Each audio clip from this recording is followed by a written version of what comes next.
Live, local, experienced. This is 13 News This Morning, Kansas News Leader.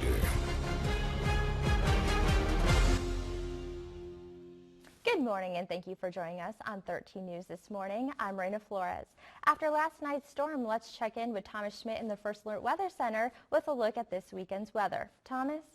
Yes, Raina, so a pretty loud, pretty active night last night, seeing everything from huge hail. We had baseball-sized hail reports come in, had some winds between 70 to, in some places, close to 80 miles per hour. 76-mile-per-hour wind recorded here in Topeka at Forbes Field. And we saw a couple tornadoes out there, some weak and brief ones here. Did see a stronger one, though, down in Andover, Kansas. That was a big one, of course. But up here in northeast Kansas had several of these smaller type ones. So there's a timeline of it. You can see them come through in a strong line, blasting through, starting around again 5 or 6 o'clock in central Kansas and pushing east and forming that line.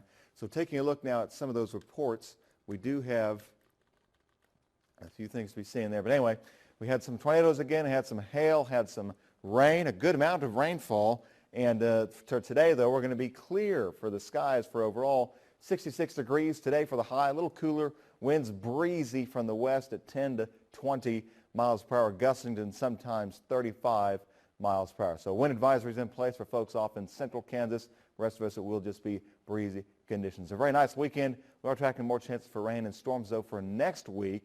We'll look at that forecast in a few minutes. Raina. Thanks, Thomas. The storm last night hit some northeast Kansas areas harder than others. First responders were dispatched to the Eskridge area last night for reports of a house that was hit by the storm. The house was completely damaged. Power lines came down onto the house. There were no occupants at the time, but 3 dogs were rescued by the Eskridge Fire Department.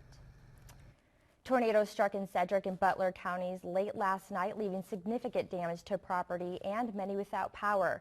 What started as a funnel eventually touching down as a small rope tornado near Andover Friday night gained momentum and grew into a large cone that caused extensive damage throughout the Wichita suburb.